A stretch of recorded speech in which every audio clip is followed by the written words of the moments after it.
membros de Novas Vidas para Cristo, mulheres, se o seu marido está te tratando mal ou te tratando mal, eu sou o primeiro que quero saber. Viu, mulheres? Ah, pastor, mas ele vai ficar sabendo? Não, me chama em particular, eu sou o primeiro que eu vou lá puxar a orelha desse homem, vou lá colocar ele no lugar dele, tá bom? Porque se ele é um homem de Deus, ele tem que ser tratado da mesma forma. Então, olha, toma cuidado, viu, homens? Estou de olho em vocês, viu? E da mesma forma eu. Se eu maltratar a minha esposa, homens, vocês também podem vir me cobrar. Amém? E ela conta mesmo. Amém? Glória a Deus. Ela está falando aqui, eu conto mesmo. Nós brincamos mas é um assunto muito sério. Eu fico abismado, eu vejo o jornal todo dia de manhã e é 4, 5, queridos, feminicídio por dia. Isso é um absurdo, por dia, gente. É muita coisa. No nosso tempo, quando a gente era mais jovem, talvez existisse, mas não dessa maneira, né? Não dessa grandiosidade. Mas agora que ele está escancarado e é muito terrível. Então vamos lá, queridos. Em alguns minutos aqui eu quero trazer a vocês, queridos, o sentimento e o compromisso que nós temos de entender o sacrifício de Cristo sobre as nossas vidas. O livro de Marcos, capítulo 14, queridos, vai nos falar de Jesus, do grupo de fariseus, grupos, estando preparando a sua tramóia, a sua traição, chamando Judas para trair Jesus, para entregar a Jesus.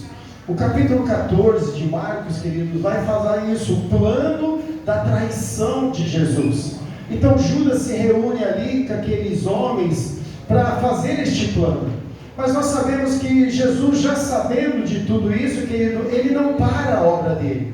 Nós sabemos de tudo isso, que Jesus, sabendo que o traidor estava no meio dele, ele não para, ele não se acolhe, ele não fica escondido com medo do que tudo que já ia acontecer para ele. Não, pelo contrário, ele dá continuidade ao trabalho dele. Tanto é que ele é ungido em Betânia. Quando ele chega a sua caminhada, ele vai em caminho para o Gólgota, ele vai caminhando para o Getsemane, ele chega em Betânia, ele é ungido ali. E ele não para, mesmo sendo ungido, ele fala: olha, eu preciso continuar aquilo que Deus designou sobre a minha vida. Então, queridos, ele pega os seus discípulos e fala: olha, vamos preparar a Páscoa. Vamos lá preparar a Páscoa. Páscoa, queridos, no Velho Testamento significa aquela festa que o povo fez quando o povo é liberto do Egito. Então eles são libertos da escravidão e eles fazem essa festa, comemora a libertação do povo, para saindo do Egito e indo para uma terra prometida. Quando nós continuamos capítulo 14, queridos, o Senhor sentado na mesa, ele indica ali, ele fala ali quem era o traidor. Ele não fala propriamente apontando quem era, mas ele fala: aquele que eu colocar um bocado na boca dele, esse irá me trair. E os discípulos que estão na mesa com o Senhor não notam isso, não prestam atenção nisso. Tamanho eles estavam tão dispersos, estavam na mesa com o Senhor, mas estavam dispersos. Como é que pode alguém sentado na mesa, 12 pessoas sentadas na mesa e Jesus pega um bocado de pão, coloca na boca de uma pessoa e ninguém nota isso. Talvez, irmãos, talvez não, e era um costume, normalmente, das pessoas, dos judeus, de colocar o pão um na boca do outro. Assim também como é costume deles de trocar o cálice. Eles trocam, de vez em quando o pastor fala aqui: se você sentir no seu coração, troca o cálice com alguém. Isso você está falando o quê? Você está significando: eu tenho comunhão contigo. Eu não tenho problema de eu dividir o meu cálice, o meu suco com você. Então, querido, nós fazemos isso. Pastor, por que não faz o pão? O pão já é um ato de mais higiene, que você pegou na mão, você vai dar o cálice não. Então, queridos, é um costume judeu disso. Mas Jesus pega um bocado e coloca na boca de Judas. E os discípulos ali não notam, e eles estão sentados, e mesmo assim o Senhor sentado na mesa, juntamente ele parte para a ceia, e ali ele faz a ceia, e ele declara as palavras que ele faz: façam isso todas as vezes em memória de mim. Ou seja, quando nós participamos, queridos, do corpo e do sangue de Cristo, é um memorial. Nós estamos trazendo à memória aquilo que Ele nos ensinou até a vida dele. Então nós não cessamos de cear. Por isso, queridos, que há algo que eu falo muito, ensino muito. É impossível, queridos, nós sermos batizados, nós temos comunhão com a igreja, comunhão com o pastor, comunhão com os irmãos, e não participar da ceia, queridos. É impossível, porque a comunhão maior que nós temos com Cristo é através do sangue do corpo. Eu tenho comunhão durante 30 dias com a igreja, eu estou aqui, mas lá em João capítulo 6, verso 51 em diante, vai dizer que a nossa comunhão com Cristo é através do corpo e do sangue dele. Ou seja, se eu não participo do corpo e do sangue dele naquela ceia, que comunhão eu tenho com Cristo?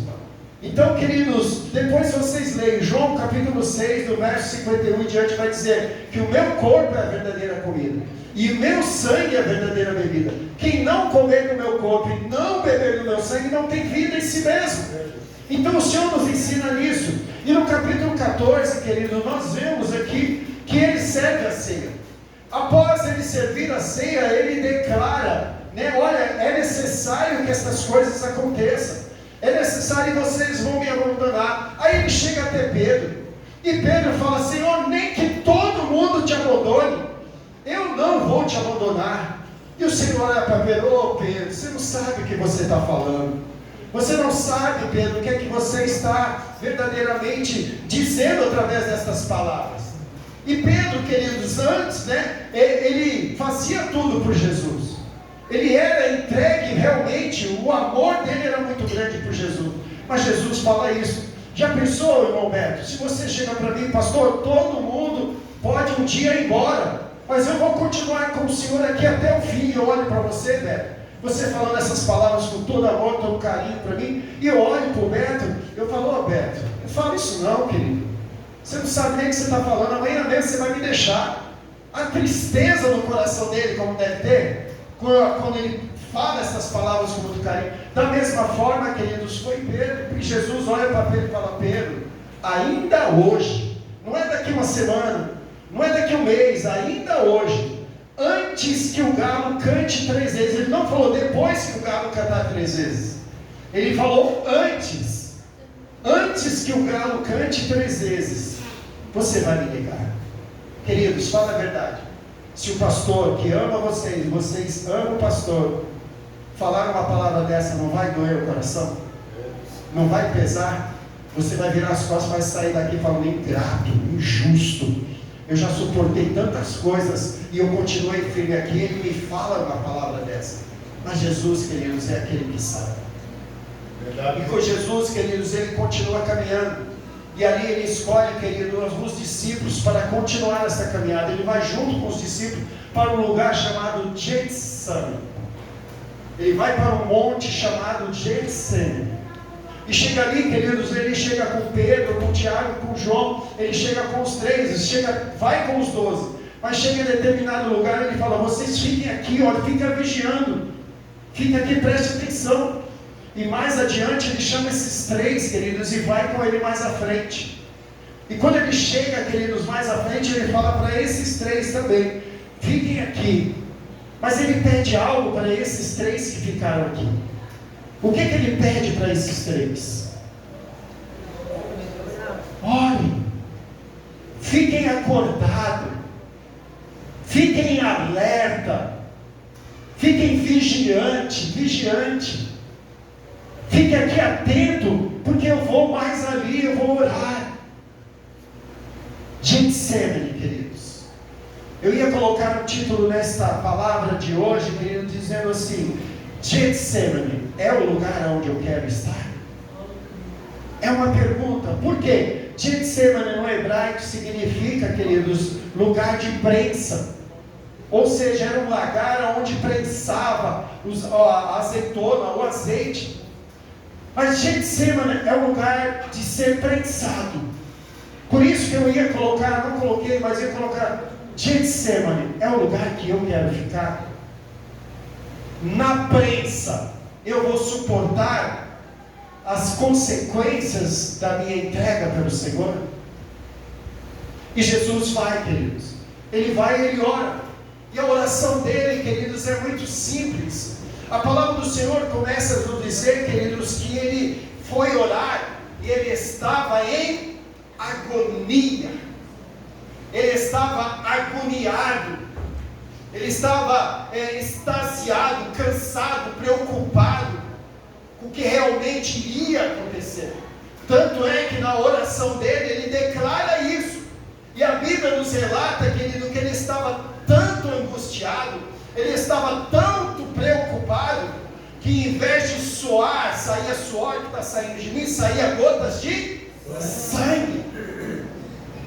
Quando eu comecei a meditar nesta palavra, querido, se Getsemane é um lugar de prensa, imagine o quanto o Senhor foi prensado para sair sangue. Por isso, querido, que o título é Getsemane é o lugar que eu quero estar. Nesta manhã, queridos, a pergunta para mim e para você é: você suportaria ser prensado desta forma, a ponto de suar sangue? Talvez você está vivendo isso. Talvez nós estamos passando isso na nossa vida. A pressão é tão grande nas nossas vidas. A aflição que está vindo sobre a tua vida é tão grande que você não está tendo mais força de suportar. Jesus passou por isso. Mas quando aquela gota de sangue, queridos, começou a cair na terra, eu entendi, querido, que ele suportou esta prensa por mim, pela minha vida. Ele suportou uma pressão tão grande em favor da minha vida que caiu sangue dele. O que ele fez ali, queridos, foi para que nós tivéssemos essa vida hoje. Mas de que forma nós estamos retribuindo esta gota de sangue que caiu dele? De que forma na minha vida, na sua vida, na nossa vida, nós estamos honrando esta prensa que Jesus suportou por nós? Qual é o seu proceder? Como você tem andado? Qual o testemunho que você tem dado de Cristo Jesus na tua vida? O que os teus olhos, o que os meus olhos têm visto? Por onde eu tenho caminhado? A minha vontade tem sido a vontade de Deus? O meu querer e o meu fazer tem sido direcionado pelo querer e o fazer de Deus? Até que ponto nós estamos suportando o Getsemane? Até que ponto Deus está nos levando para que nós sejamos prensados além das nossas forças? E a Bíblia diz, querido, que ele foi. E na oração ele diz: Pai, eu não sei se eu vou suportar. Eu não sei se eu vou aguentar. Pai, eu não sei se o Silvio merece esse sacrifício. Pai, eu não sei se aquele homem, se aquela mulher merece, meu Pai, essas gotas. Na oração ele diz: Pai, se possível, tira de mim esse peso, tira de mim essa responsabilidade. Se possível, afasta de mim este cálice. Mas aí o amor do Pai, o amor sacrificial, o amor vicário, de quem assumiu um compromisso, independente se nós merecíamos ou não, cai sobre ele através do Espírito Santo. Aí ele fala: Pai, mesmo que não mereça, mesmo que ele não valorize, Pai, todavia, embora, apesar de tudo, não seja a minha vontade, mas seja a tua vontade. A vontade de Deus, queridos, foi moê-lo. Isaías capítulo 53 vai dizer que ele foi moído, que ele foi moído pelas nossas pisaduras, queridos, pelos nossos caminhar, por aquilo que nós fazemos, ele foi moído. Igreja de Deus, igreja de Cristo, até onde nós suportamos o Getsemane? Até onde você tem suportado ser apertado? Ah, pastor, está doendo muito, mas você não pode suportar mais? Ah, pastor, eu já estou, olha. A palavra do Senhor nos ensina, queridos, que nós só carregamos um jugo, nós só carregamos um fardo, só está sobre nós até onde nós suportamos. Se você está aqui ainda, e é porque você está suportando. Quando nós não suportarmos mais, sabe o que o Senhor faz? Ele toma, e Ele dá o dele para nós. Porque o jugo dele é suave, e o fardo dele é leve, porque ele suportou aquilo que eu não posso suportar. Ele levou sobre ele tudo aquilo, querido, que estava preparado e programado para nós.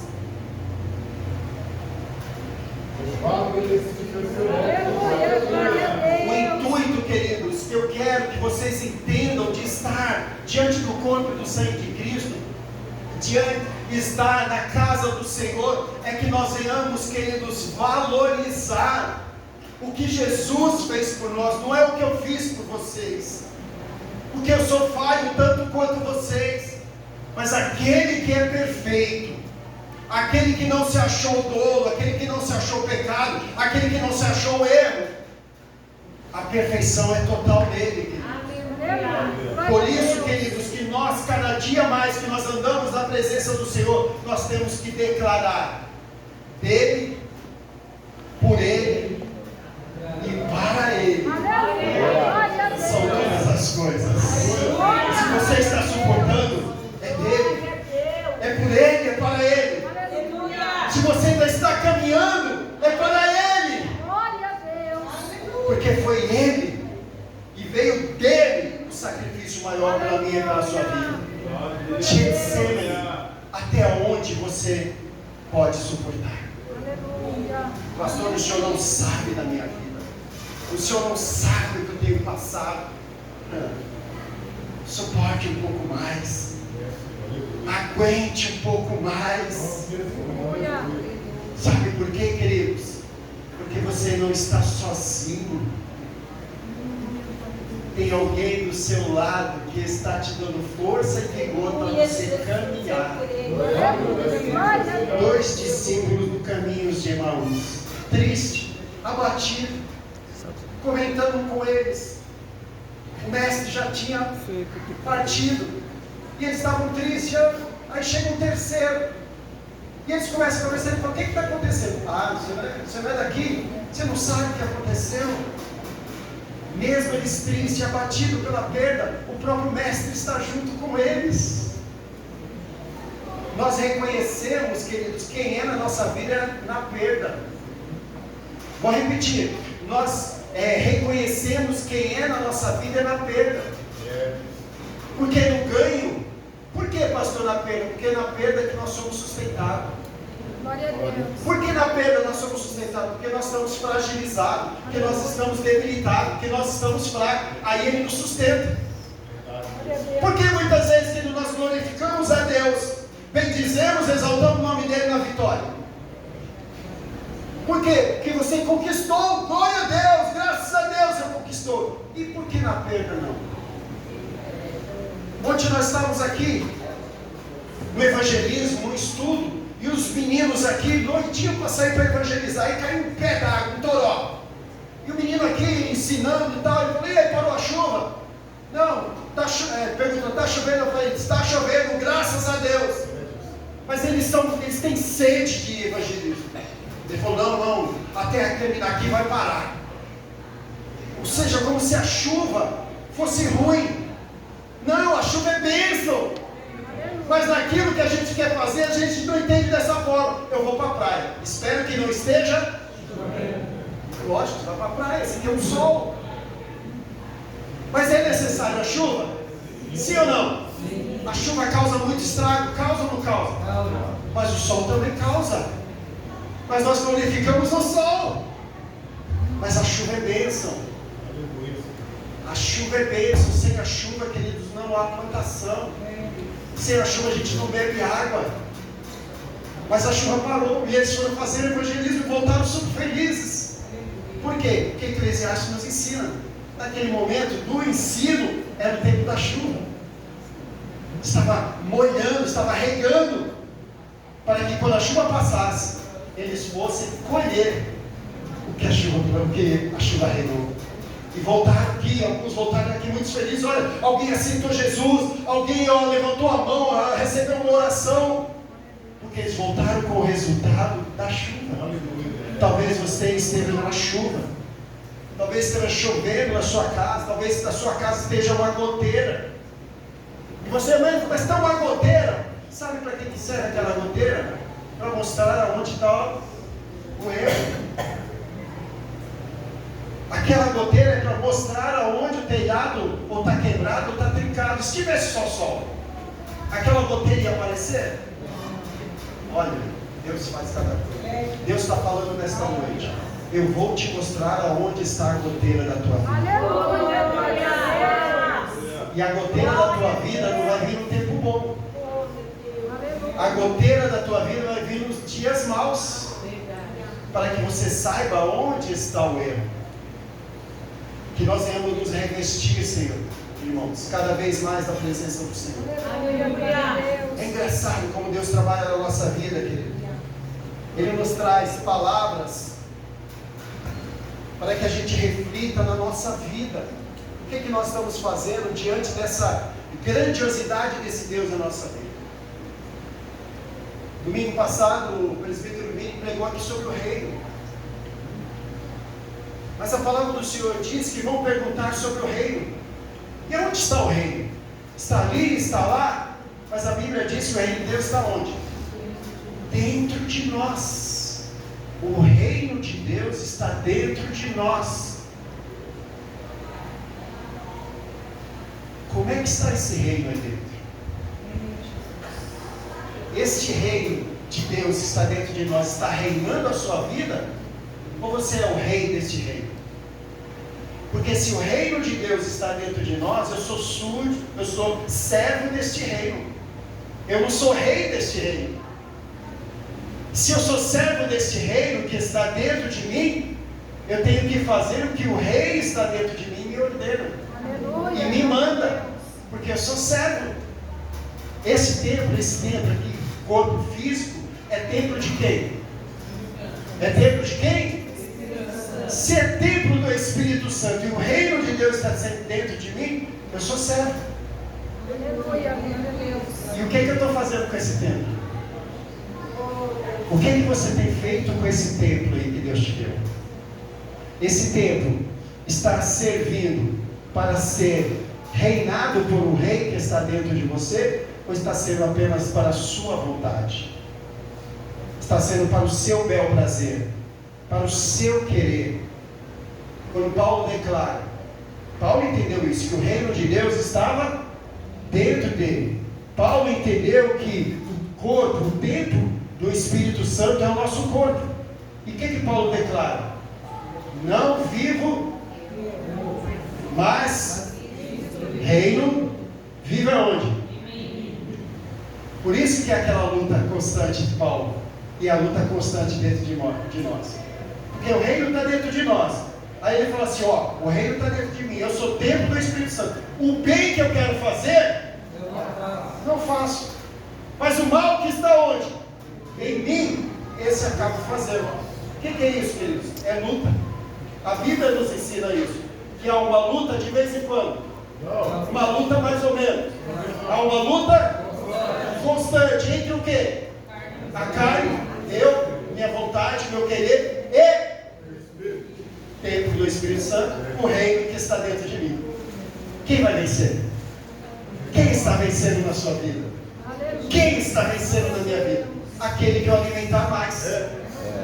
Se eu alimentar mais os desejos da minha carne, o Espírito está perdendo.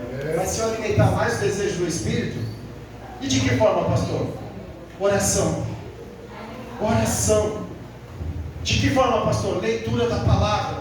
Você está alimentando. De que forma, pastor? Jejuando, querido. Consagrando a sua vida a Deus.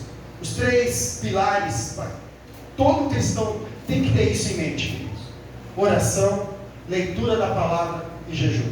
Se você tiver esses 3 pilares, você pode ter certeza que o Espírito Santo vai ser fortalecido na sua vida. Amém, querido? Amém? Podemos dar uma forte salva de palmas para Jesus?